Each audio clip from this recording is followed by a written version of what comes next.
Thrive Loud with Lou Diamond. Wait a second. Lou Diamond? Sounds like a motivational country singer if you ask me. Today on Thrive Loud with Lou Diamond. How we eat doesn't have to have a name because it works differently for everyone. And one of the things I teach people is how to ask better questions. Because if we can ask better questions, we can learn about ourselves. You don't need to play it safe. This was spectacular. And I'm going to be really honest, so I hope you don't mind.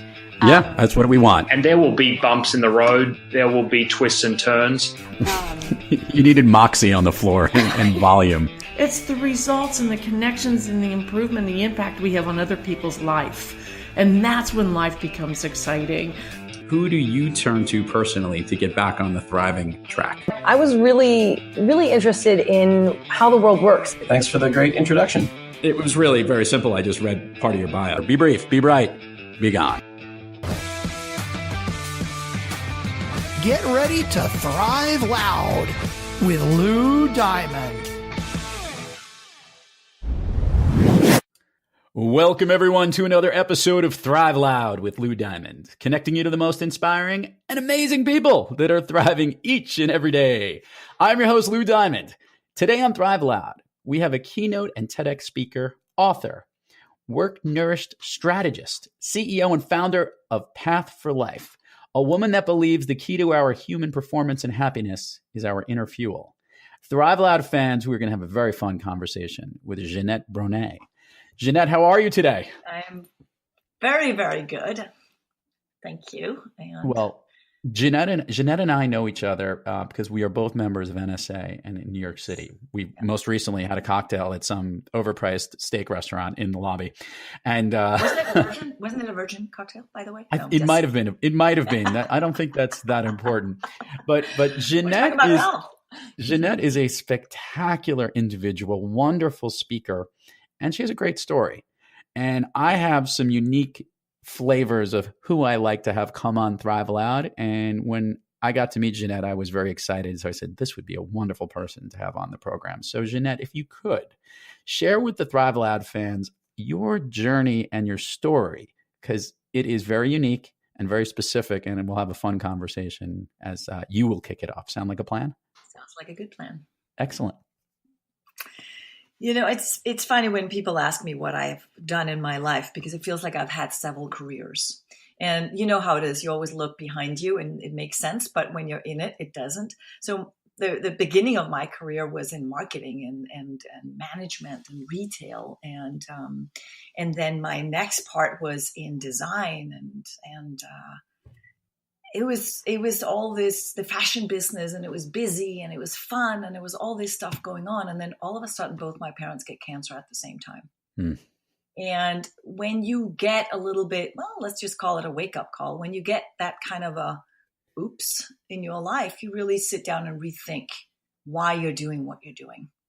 And at the same time, I was told that it was only a matter of when I was going to get cancer too now because of my family history.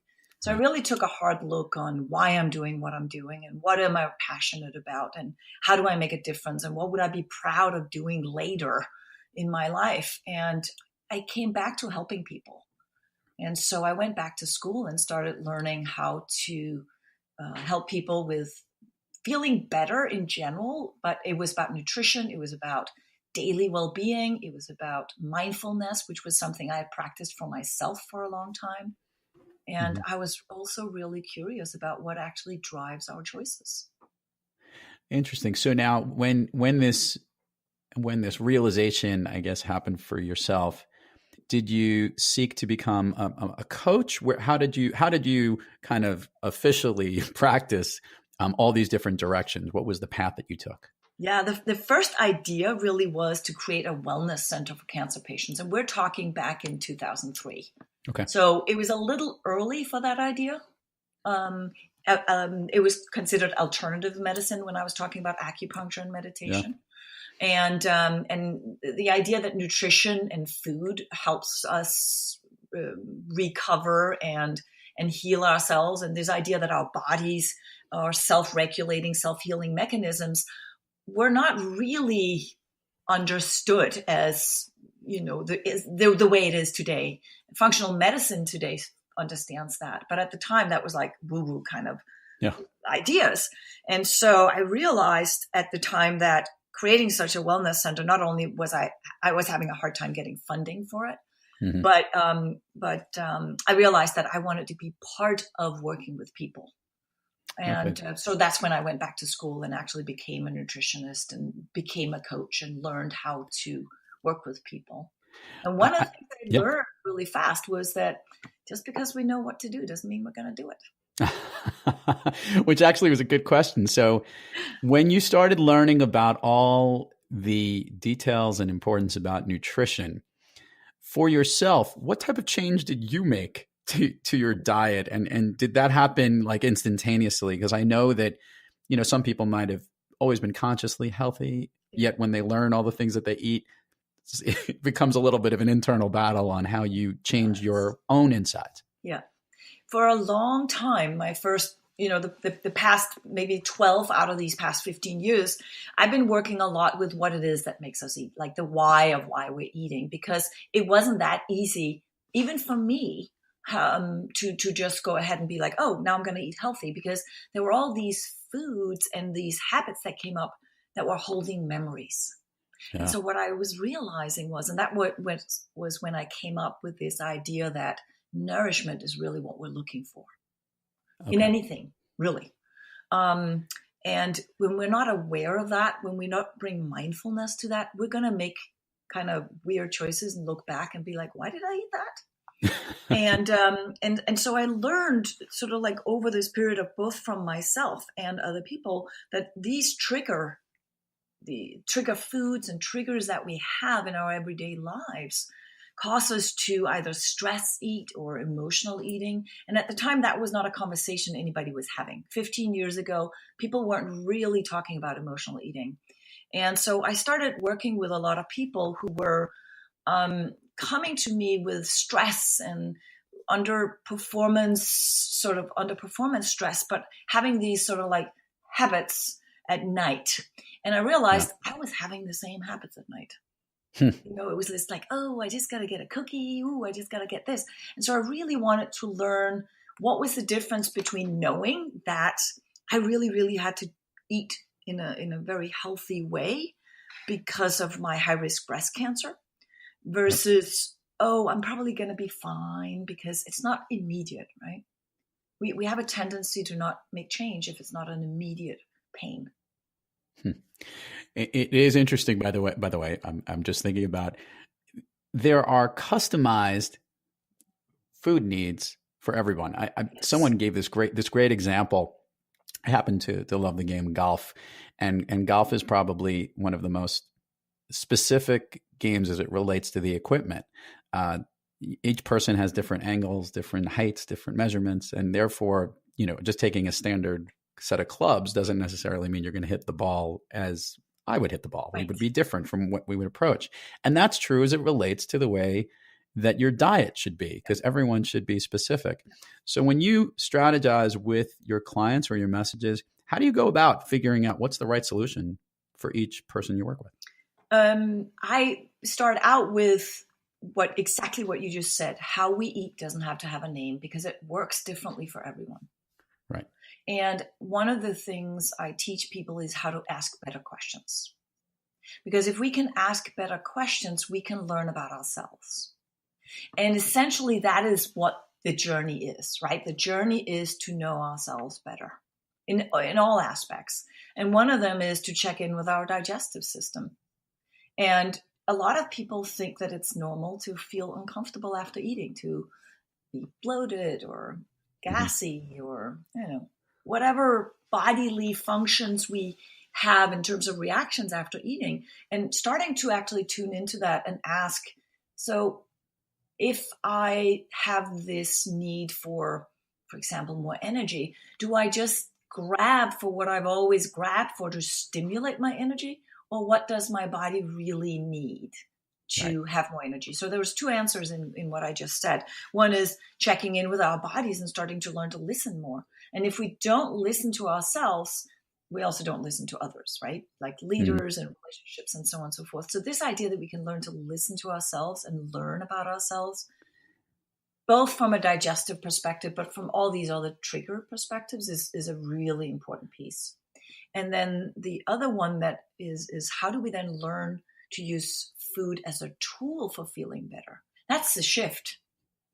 That's the shift I'm looking for when I work with people, because we tend to just choose whatever we know that is either convenient or something we always had, or something that we've heard is healthy or good, or something that we know will stimulate us, like coffee and sugar. So we have this automatic reaction to taking something, like, okay, this will help me. But the shift that happens is when we start learning to listen to our bodies and realizing it's not working.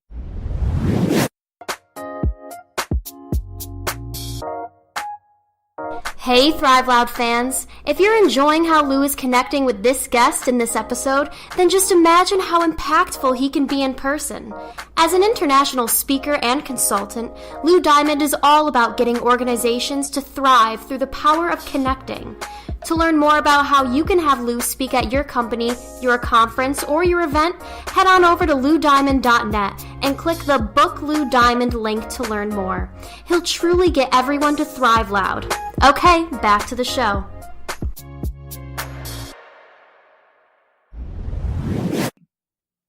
So here's a question that I've been observant to, going back to 2003, where maybe understanding how we eat and how it stimulates change things, or all the different emotional way of eating, wasn't as familiar as it is today. Right. And now, of course, because of the lovely world of marketing and over access to many different ways of, everyone's got a solution that specifically they think is going to be the greatest thing since sliced bread. There are so many options of things that are out there, and lots of people kind of go, like, because of their own personality, of the way they might be very extreme or whatnot, will dive into these extreme diets, extreme ways of doing things to maybe lose weight or to be more conscious, be more healthy. And while parts of those solutions might be the answer, I think we all recognize that it isn't the best tactic towards trying to figure out. So talk to me about your thoughts about all these people who may go into extreme diets or extreme plans that are out there, and how that relates to a lot of the communication you have in your work. Yeah. I think when people start on an extreme diet, that could be a good kickoff. But what makes it sustainable is that we actually change habits. And so if we're just going back to the same old habits after this extreme kickoff, we're not changing anything. We're just yo-yoing. So instead, what I teach people is how food affects us. So it's a little bit more of a slow change that people experience. And then again, when I say slow, it could be within a week or 2 weeks that people are like, oh, wait a minute, I have more energy. I have better focus. Oh, wait, my mood is better. But it's also allowing us to, again, check in with our bodies and notice how we feel rather than just looking at the scale. Right. And I think it's the missing element here is that we learn to change our relationship with our bodies and see it as our most important tool every day for doing the work we do. So now I'm going to, good segue, Jeanette. I like this segue you've done here. Doing the work that you do. You speak, you run workshops, you communicate to the masses, and that might require you to have more energy or a different way of balancing your energy. And I've learned this personally, that when I go to speak to an audience or lead a workshop, there is a different way that I actually eat and prepare for that day than maybe a regular workday work that's different from that environment. Yes. Do you do something specific for you personally as it relates to that when you speak or when you are leading a workshop? Yep, I do. And again, it's also even different if I'm on stage speaking or if I'm leading a workshop, because I need different things. My focus is different. The felt sense in my body is different. One, I might need to feel more sort of energetic and outgoing. If I'm in a workshop, I might need to connect more and be more in a listening mode if it's one of those more interactive workshops.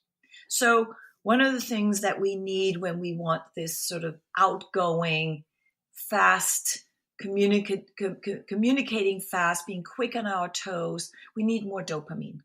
Mm-hmm. And dopamine we get from eating more protein. Okay. And if give me your diet. If you're about to go be energetic and entertain a group, if it could be, let's say, even if it's your TEDx speech or right. anytime you speak, what would be your meal specifically? I make sure not to have too much caffeine. I drink tea. I don't drink coffee, but still, even that I keep on a low because it can make me jittery if I'm already hyped up and excited about something. Right. So very low caffeine when I speak, and I have something like egg and avocado. Okay. And I don't have like toast or bread or something like that. But I stay away from pizza specifically before I right. Keep going. I'm sorry. Yeah. But whereas if I needed to be more in a workshop mode, I might have oatmeal and an egg. Yeah. Because I would need to feel a little bit more down in my body, like in my body, in that listening, more connecting kind of mode. So I need more serotonin.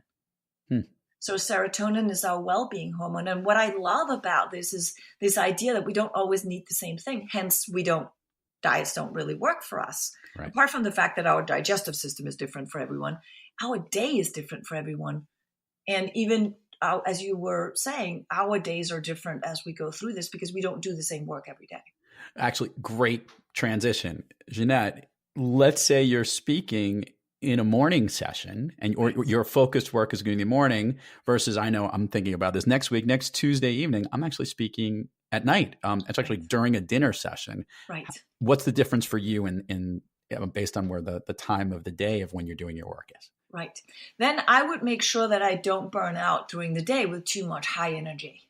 Okay. So I would have more comfort, kind of low thinking, well-being, relaxing, open energy in the morning. So I would have sort of more of a grained thing. Actually, personally, I love having brown rice in the morning with an egg on it. That's my favorite. That's my favorite sort of serotonin dopamine thing.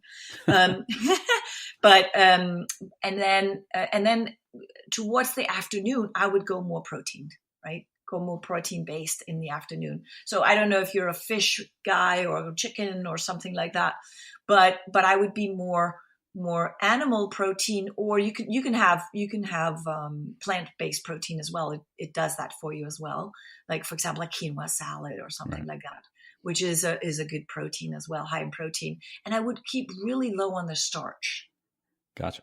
But right. I would make that late afternoon so that you have those couple of hours where you're like still going strong energy wise, and that you don't feel like you're going on empty. Note to self. Note to self. Yeah. Writing down my notes for what I'm going to eat, which actually is a great point. So because it's not necessarily the most straightforward cyclical work when you are working, and a lot of people have unbalanced schedules, and travel might come into play, or you might not be home. It's difficult sometimes to adapt on the road. How do you what conscious efforts or advice can you give the Thrive Out listeners if your day is thrown with a curveball or your geography has been thrown with a curveball on how to adjust your eating habits? What good tips can you give people that can keep them on that path when they're not at home? Right. And may I also just add to it that I think we get thrown a lot at work as well. Very true. Yes. Right. Busy days. Yes. So I think a lot of people feel they're not in control of their day. Right. So one of the things I always say is we need to create a steady routine, or what I actually like to call it is rhythm, that observes how our bodies best function. And so that we are looking at, some people have more energy in the morning, some people have low energy in the morning. So we need to know what those things are. And then when the curveball, when that gets thrown a curveball, if we then drop our self-care, we'll end up going into stress and survival mode. And that's what we need to be careful of, because that's when we're making bad decisions. That's when we're not going the extra mile. That's when we're just sort of like doing what we've always done because it's safe. So if we can keep a steady routine, even if we're on the road, even if we're thrown a curveball, this idea that we need water, we need food 3 times a day, and we need our sleep. If we can keep a steady routine or rhythm that keeps us in that sort of sanity place, we can perform a lot better, even under stress. Because if we are also not taking care of ourselves, then we're going into survival mode, which for most people is actually how they work every day. And that's how we get that chronic stress mode that people burn out from. So if you're on the road, you may not be able to get your 3 meals. But if you're not getting your 3 meals every day, it's a problem. Right. If you're not getting your lunch just one day, no big deal. We can fast for 8 hours, no problem. But just make sure you get back in the routine or the rhythm as fast as possible. I like it. We're here with Jeanette Bronée, who is waxing poetic about all the importance of balancing the way that you nourish yourself. I do want to ask this question because I love asking all the Thrive Loud guests this question because it is a good one. And I'm curious to know where you go with this. On days that you have off days, you're not quite on the thriving track, if you would. What practice do you seek or who do you seek to help get yourself back thriving? That's such a great question because I think one of the things that we need to learn to accept is that we have off days. I think we beat ourselves up when we have an off day. And I've said, it's great that you're asking that question because it makes us have a plan. So one of the things that I need to reach out to people. I need to communicate. I need to feel inspired because normally my off day is when I start to feel nervous about something or wonder if something's going to work out. Some days I feel tired, but I know what to do with food. Like I know, okay, I can listen to myself. So what do I need so I can feel a little bit better right now? So that question is what I ask. Oh, that's great. No matter what, I ask that question and I teach people, I teach clients and my audience to ask that question. What do I need right now so I feel just a little bit better? Of course, before that comes, how do I feel? And instead of judging how we feel, just noticing it. That's all we need to do, just noticing it. And sometimes that's enough to feel better, actually. That self-inquiry, that self-relationship, that just is a tiny bit of care. And then we can say, what do I need right now? And sometimes it may be a walk. Sometimes I may need to just take a break and go for a walk with my dog, if she's around. If I'm in the city, maybe I need to go walk the streets. That gives me energy to just go out and be among people and just watch the world. Yeah. But most of the time, when I'm not in a good place, I need to move. Something that moves. So sometimes it could be that I go do yoga. Sometimes it can be that I'll hang upside down. I have one of those devices where you hang upside down. It's not really moving, but at least it's moving the energy in my body. And so a lot of times when we feel stuck, it's because we haven't moved. Very true. By the way, I'm loving it. I think that's the first time I know that device. I had a colleague I used to work with that had the upside down thing. That's the first time that's been brought up on the program. And I loved that thing. But yeah, I'm going to go hang up upside down. I'm going to go be a bat. Right. Like 5 minutes, get blood back in my brain. I've been with feet down all day. And actually I do it as part of my work schedule almost. I think one of the things we need to do is start bringing self-care with us to work. Like implement it, become part of our work schedule. How do I take 5 minutes to get energy back in my body? How do I get 5 minutes to bring blood back to my brain? So if we can look at that as part of our schedule, and I normally tell my clients, if you don't schedule it, it's not going to happen. I was going to ask you this question, Jeanette. When you speak and you're viewing the audience, obviously you have lots of incredible bits of wisdom and messages that resonate, that connect to the audience. Consistently, what is the biggest aha moment that you help initiate when you speak, that you know that it hits home and you see the heads nodding, the people tapping each other or patting? See, I told you. What is that moment from your message that you deliver?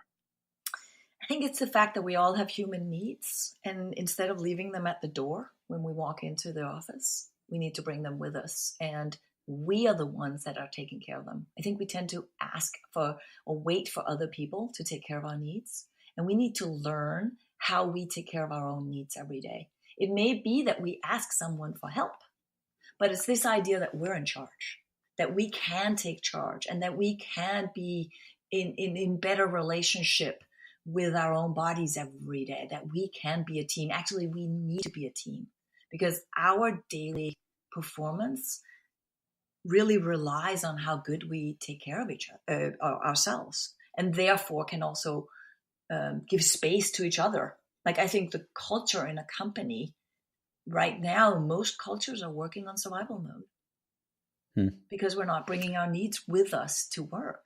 And I'm not talking about being needy, but it's this idea that, yeah, of course we have needs. We shouldn't drop them by the door. And I think that is the big aha, that it's okay for people to have needs. Actually, love it. It's normal. Jeanette Bronée, give all the places and plugs where people can find you, learn about you, your book, your site, your social media. We will provide all of it in the show notes, but it always comes better when they hear it from you. Mm-hmm. Yes. pathforlife.com is where I have my blog and my articles, and where people can learn about tons of stuff for themselves that they can use as tools and tips. And my other website is JeanetteBronée.com, where it's more where people go when they want to engage me for speaking or workshops or corporate, some kind of corporate workshop, wellness, things like that. And I also have an online program that you can access through pathforlife.com, which is my sort of favorite offering, because it gives you the 9 steps that I've developed, and it integrates the food knowledge, the mindfulness, and the habits of how we can take charge of our everyday well-being at work. And I also have a book out that you can find on Amazon called Eat to Feel Full and Nourish Yourself for Good. I think that does it. I think it does. It's a complete, well-rounded. We've got it all. And of course, Twitter and, all that stuff as well. But yes, and LinkedIn. I'm everywhere. You're there as Jeanette Bronée. We see it online. So, Jeanette Bronée, what is your favorite movie? It used to be Clockwork Orange because it scared me so much. And the reality is I haven't seen it for many years, so I don't know if it actually would give me the same impact. But it taught me something about never doing something that you didn't want to have to come back, that you didn't want to come back to you. But now my favorite movie is Avatar, because it gives me a little bit of that sort of like, you know what? We human beings are actually communicating from a completely different place than just words. And the energy that we have, it's not a sci-fi thing. I have to say, it was on recently on some movie channel, and it's one of those movies that is so unbelievable when you think how real it feels and how Avatar-like they do it. It is absolutely spectacular. And yes, the message of Awa and the connectivity within that. And as somebody who's speaks about connecting, that level of connection that is deep, within the nature and with the animals and their planet and themselves is so powerful. So it's just a wonderful. It's a wonderful movie. So, and actually, and a great message. And actually, I don't think of it as sci-fi. I think of it as our heritage. 100%. 100%. Well, with this, I cannot thank you enough for having Jeanette Bronée on there, which I'm going to say all day long, because they say there are aesthetically sounding words in languages, like the word banana makes you feel good when you say it. But Jeanette Bronée just rolls right off the tongue. It sounds so good. And I'm so excited to be saying it and having you on the program, because you're wonderful. And I think your message is great. And you truly are what Thrive Loud is all about. Thank you so much for having me. And I do believe in thriving very loudly. I love it. And to all the Thrive Out listeners out there, thank you for joining us. And until next time, keep thriving onward and upward. And remember, be brief, be bright, be gone. Just relax and let your mind go blank. It shouldn't be hard for you. You've been listening to Thrive Loud with your host, Lou Diamond. Make sure to subscribe on iTunes, Overcast, or wherever you get your podcasts. And follow us on Twitter, Facebook, and Instagram at Thrive Loud. Or find us on the web at thriveloud.com.